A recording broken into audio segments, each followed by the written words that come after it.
오늘 하나님께서 주신 말씀은 출애굽기 6장 1절에서 13절까지 말씀입니다. 제가 봉독하겠습니다. 여호와께서 모세에게 이르시되 이제 내가 바로에게 하는 일을 네가 보리라. 강한 손으로 말미암아 바로가 그들을 보내리라. 강한 손으로 말미암아 바로가 그들을 그의 땅에서 쫓아내리라. 하나님이 모세에게 말씀하여 이르시되 나는 여호와이니라. 내가 아브라함과 이삭과 야곱에게 전능의 하나님으로 나타났으나 나의 이름을 여호와로는 그들에게 알리지 아니하였고 가나안 땅 곧 그들이 거류하는 땅을 그들에게 주시기로 그들과 언약하였더니 이제 애굽 사람이 종으로 삼은 이스라엘 자손의 신음소리를 내가 듣고 나의 언약을 기억하노라. 그러므로 이스라엘 자손에게 말하기를 나는 여호와라. 내가 애굽 사람의 무거운 짐 밑에서 너희를 빼내며 그들의 노역에서 너희를 건지며 편팔과 여러 큰 심판들로서 너희를 속량하여 너희를 내 백성으로 삼고 나는 너희의 하나님이 되리니 나는 애굽 사람의 무거운 짐 밑에서 너희를 빼낸 너희의 하나님 여호와인 줄 너희가 알지라. 내가 아브라함과 이삭과 야곱에게 주기로 맹세한 땅으로 너희를 인도하고 그 땅을 너희에게 주어 기업을 삼게 하리라. 나는 여호와라 하셨다 하라. 모세가 이와 같이 이스라엘 자손에게 전하나 그들이 마음의 상함과 가혹한 노역으로 말미암아 모세의 말을 듣지 아니하였더라.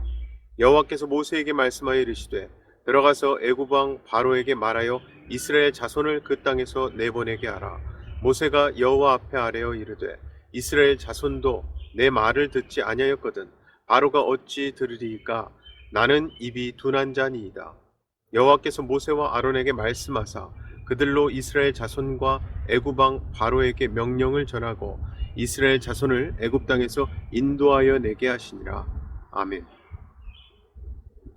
오늘 말씀에서 하나님께서는 아직도 모세가 믿음의 확신이 없는 것을 아시고 1절에서 이제 내가 바로에게 하는 일을 네가 보리라 말씀하셨고요. 7절에서는 너희를 내 백성으로 삼고 나는 너희의 하나님이 되리니 나는 애굽 사람의 무거운 짐 밑에서 너희를 빼낸 너희의 하나님 여호와인 줄 너희가 알지라 라고 계속 확인시켜 주시는 것을 우리가 볼 수 있습니다. 참 배려 깊고 든든한 하나님이시죠.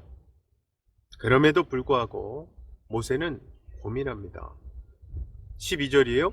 모세가 여호와 앞에 아뢰어 이르되 이스라엘 자손도 내 말을 듣지 아니하였거든 바로가 어찌 들으리이까. 나는 입이 둔한 자니이다.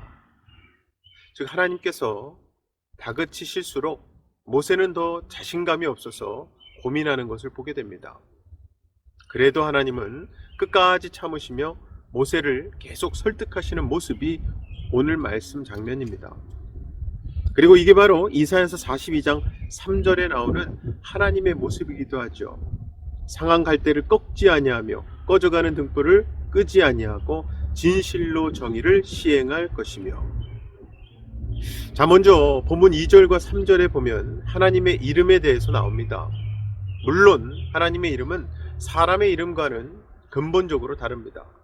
보통 사람의 이름은요, 다른 사람과의 어떤 구별을 짓기 위한 의미가 크죠.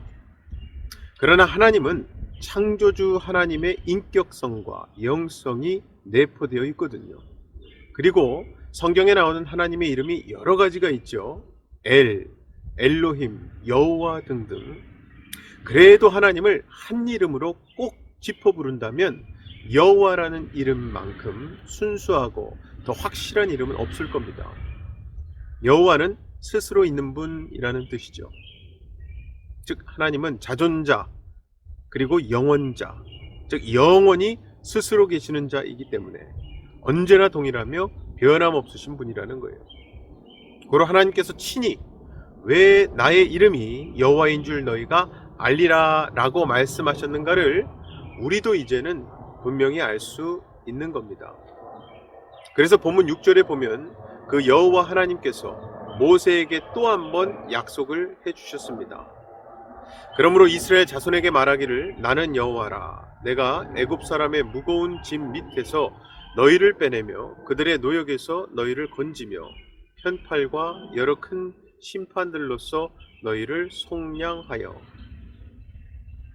그렇다면 이 말씀을 토대로 7절에 너희를 내 백성으로 삼고 나는 너희의 하나님이 되리니 라고 말씀했는데, 이 말씀 속에 어떠한 하나님의 의지가 들어있는가를 한번 살펴보겠습니다. 일단 이 말씀은 하나님의 명예를 건 약속입니다. 자, 이 말씀은 누가 하신 말씀입니까? 신실하신 하나님께서 하신 말씀이죠. 자, 그럼 누구에게 하신 말씀인가? 노예 생활을 하고 있던 이스라엘 민족입니다. 그리고 그 하나님은 지금도 우리에게 너희로 내 백성을 삼고 라고 말씀하고 계시는 거예요. 그렇게 말씀하신 하나님은 당신의 명예를 걸고 실천하셨습니다. 그 말씀 지키셨죠. 그러므로 이 말씀은요, 우리에게는 최고의 특권이며 또 영원한 약속이 아닐 수가 없는 거예요. 당시 모세는 분명히 심히 낙담하고 있었습니다. 왜냐하면 모세는 하나님의 말씀을 전한다고 전했지만 이스라엘 백성들은 가혹한 노역으로 이미 마음이 상해서 말을 듣고 있지 않았기 때문입니다. 그때 당황하고 실망한 모세가 하나님께 찾아가 호소한 것이 이스라엘 자손도 자기의 말을 듣지 않는데 어찌 바로가 듣겠냐는 거예요. 자, 그런데 여러분, 여기서 참 중요한 것은 모세가 낙담은 했지만 이스라엘 백성들처럼 불평하거나 원망하지 않고 하나님께 나아가 호소했다는 사실입니다. 하나님 붙들고 기도한 거죠. 자, 바로 그때 하나님은 이스라엘 백성들의 형편을 다 알고 계신다고 하시며 확실한 구원 약속을 해주시는 거예요. 그리고 우리 아버지 하나님은 이름 그대로 변하지 않으시고 그분의 명예를 걸고 약속을 지키시며 책임지시는 하나님이시라는 사실 믿으시기 바랍니다. 그것은 단지 의무감 때문이 아니라 우리를 그만큼 사랑하시기 때문이라는 거예요. 참 안타까운 것은요, 이렇게까지 하나님이 말씀을 해주시는데도 모세는 겁에 질려 있습니다. 그래서 모세는 전에도 했던 불평이자 변명을 또 하는 거예요. 자기는 입이 둔한 자이기 때문에 도저히 불가능하다는 거예요. 자, 도대체 무엇이 모세를 그처럼 겁쟁이로 만들었는가? 일단 모세는요, 순전히 자기의 노력과 열성에 의지했었기 때문입니다. 여러분, 구원은 오직 여호와 하나님 안에서만 있습니다. 믿으시죠? 우리 기독교는요, 무슨 불교처럼 자력 종교가 아니잖아요. 즉, 하나님의 능력을 의지하지 않을 때 인간은 자기 생각 이상의 일 할 수 없습니다. 그래서 사람들은 대부분 자신의 한계 때문에 비애를 느끼고 하나님을 떠나는 큰 과오를 범하곤 하죠. 모세가 겁장이게 된 두 번째 이유는요, 선입견 때문이었는데, 이스라엘 백성들은 오랜 세월 시달려 왔고 옛날부터 하도 많이 속았기 때문에 이제는 아무리 좋은 말을 해줘도 이 사람들 듣지 않을 거라는 선입견이 있었던 거예요. 자, 또 다른 세 번째 이유죠. 모세는 자신은 입술이 둔한 자라는 열등의식에 사로잡혀서 겁쟁이가 되어 있었습니다. 그래서 하나님은 자꾸 하라고 하시는데 두려워서 못하겠다고 하는 거예요. 그러한 선입견 때문에 모세는 스스로 속박당하고 있었던 겁니다. 그리고 이것은 비단 모세의 문제만은 아닐 겁니다. 우리도 사실 모세의 그러한 선입견 때문에 복음 전하는데 걸림돌이 되는 것들 경험하지 않습니까? 여러분, 정말 우리는요, 그러한 선입견과 문제들의 노예가 되지 말아야 합니다. 무엇보다 하나님께서도 포기하지 않으시는데 우리가 포기하면 안 되지 않겠습니까? 모세가 안 됩니다, 못하겠다라고 해서 하나님께서 이스라엘 백성 구원을 포기하셨습니까? 아니죠. 절대 아니죠.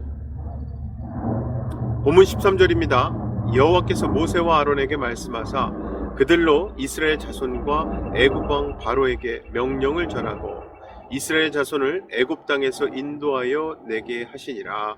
아멘. 여러분, 우리 하나님께서는요, 하신다고 말씀하시면 반드시 하십니다. 사랑하는 우리 성도 여러분, 모세에게 이스라엘 백성들을 인도해서 나오라고 하셨던 하나님께서 저와 여러분에게도 가족이나 형제 자매, 이웃을 하나님께로 인도해 오라고 명령하셨습니다. 그런데 혹시 그 일이 까마득해 보이십니까? 그래서 절망적이라고 생각 드십니까? 여러분, 우리 아버지 하나님, 여호와 하나님은요, 우리의 형편을 다 알고 계십니다. 고로 우리는 원망, 불평 대신에 더욱더 간절히 기도해야 할 줄로 믿습니다. 하나님 주신 말씀 붙들고 기도하는 거죠. 아무쪼록 우리에게 연약한 불신앙의 말이 나오지 않도록 다가올 축복, 하나님의 역사를 고대하며 오늘도 믿음으로 순종을 선포하시며 하루를 시작하시는 저와 여러분 되시기를 주님의 이름으로 간절히 축원합니다. 시간 다 같이 두 가지 기도 제목 놓고 기도하실 때에 신실하신 하나님의 약속 말씀이죠. 하나님을 의지하는 나를 반드시 포기하지 않으시고 붙드시겠다, 구원하시겠다 하신 대로 반드시 이루어 주실 것을 믿습니다. 그리고 오늘도 그러한 하나님 말씀에 믿음으로 순종하게 해달라고 기도합시다. 두 번째는요, 교육부 목사님 에스더 목사님과 박주찬 전도사님, 이재선 전도사님, 그리고 선생님들, 학생들, 비록 교회에서 대면으로 보지는 못하고는 있지만 하나님께서 이들을 지켜주시고 서로를 위해 항상 기도하는 공동체, 우리 교육부 되게 해달라고 기도 부탁드립니다. 제가 기도하겠습니다. 사랑의 아버지 하나님, 감사합니다. 하나님 말씀은 우리에게 소망을 주십니다. 왜냐하면은 하나님께서는 당신을 믿는 자녀들, 당신을 따르는 백성들 책임지시겠다고 약속해 주셨기 때문입니다. 오늘도 그 말씀 붙들고 시작합니다. 오늘도 그 말씀 붙들고 기도합니다. 우리 삶을 하나님께서 주장하고 인도하여 주시옵소서. 특별히 우리 교육부 에스더 목사님과 이재선 전도사님, 그리고 박주찬 전도사님, 또 우리 선생님들과 학생들, 비록 코로나로 인해 직접 대면으로 보지는 못하지만 온라인 예배와 성경 공부, 또 여러 가지 모양의 교제와 기도 시간을 통해서 우리 교육부가 항상 하나님 말씀 안에 든든히 설 수 있고 서로를 위해 기도할 수 있는 귀한 공동체 되게 하셔서 비록 코로나 이 시기에 많이 단절될 수 있는 상황이지만 하나님의 능력과 사랑, 은혜로 항상 연결되어 있는 우리 교육부 되게 하여 주시옵소서. 믿고 감사드리며 예수님 이름으로 기도하옵나이다. 아멘.